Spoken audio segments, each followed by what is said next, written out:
Hey everyone, it's Patrick Britz, and here's your SAC Daily Dose for Wednesday, September 19, 2018. Here's what's happening today.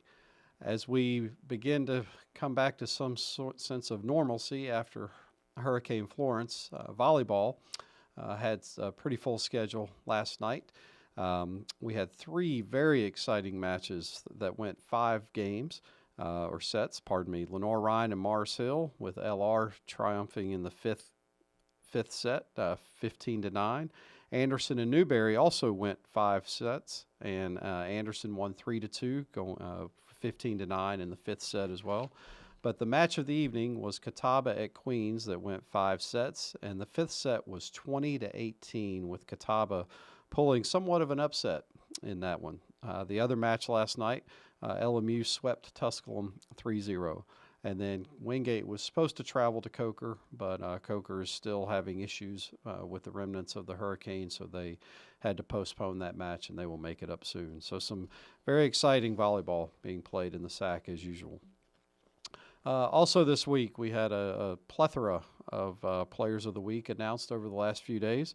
In football, Jordan Shippey of Tusculum won the Offensive Player of the Week. Alonzo Houston of Carson Newman won Defensive Player of the Week, and Tusculum place kicker Joe DeFada was named Special Teams Player of the Week. Shippey had the game of the week for the Tusculum Pioneers, rushing a school record 258 yards on the ground and scoring 3 touchdowns. So congratulations to him and the other Players of the Week. But that was certainly an impressive game for Shippey. In volleyball, LMU's Tone Gill was named Player of the Week, and Wingate's Rachel Alice was named Specialist of the Week. Gill led the Rail Splitters to a conference victory over Queens in their only match of the week. In the 3-1 win, she had 11 kills, 9 block assists, and hit .333 with only 3 errors, along with adding 2 digs and an assist. She leads the conference in block sets per set, is second in block assists and third in solo blocks, and is also ranked 5th in the NCAA Division II in block assists. And then the Specialist of the Week, Alice had a very solid week with 2 wins for Wingate. And Wingate is the only unbeaten team in the conference and the Southeast region at this time. In the 2 matches, she handed out 85 assists and also added 24 digs, 5 kills, 3 blocks, 3 block assists, and a service ace. So congratulations to both of them for being named the AstroTurf Volleyball Players of the Week. Moving on in men's soccer, the AstroTurf Soccer Players of the Week for the week of September 18. LMU's Felipe de Souza was named Offensive Player of the Week, and Lenore Ryan's Alexander Longer was named Defensive Player of the Week. De Souza was involved in both goals for the Rail Splitters in their 2-1 overtime win against King. He scored the first goal in the 7th minute and then assisted on the game winner in the second overtime to earn the win.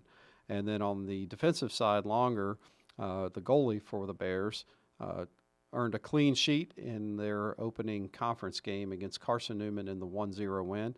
Only recorded 2 saves, but must have had a very good game to shut out a perennial offensive power like Carson Newman. So congratulations to both of them.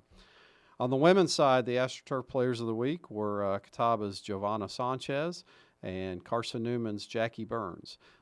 Sanchez was the Offensive Player of the Week, and she led the Catawba Indians to a 4-1 win over Newberry in their lone game of the week. Scored the game's first goal and assisted on the next 2 to finish with 4 points. And then Burns, the goalie for Carson Newman, earned a clean sheet. On the reverse side of the men's game, over regionally ranked Lenore Ryan in their first conference match of the season. She had 4 shots and another clean sheet, and she's now second all-time in conference history in shutouts with 26 for her career. So congratulations to both of them.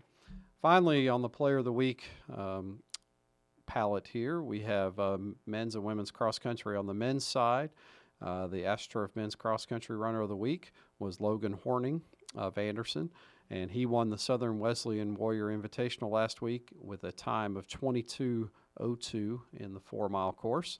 And then on the women's side, it was also an Anderson runner, Abigail Bozarth, and she won the race and led the Trojans to a dominant performance as they had the first 5 runners cross the finish line.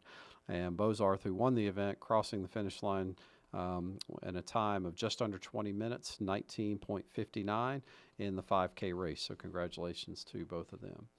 Finally today, Tusculum announced their men's basketball schedule yesterday, and first-year coach JT Burton, is being a little aggressive on the non-conference side. On October 26th, they will face the University of Arkansas.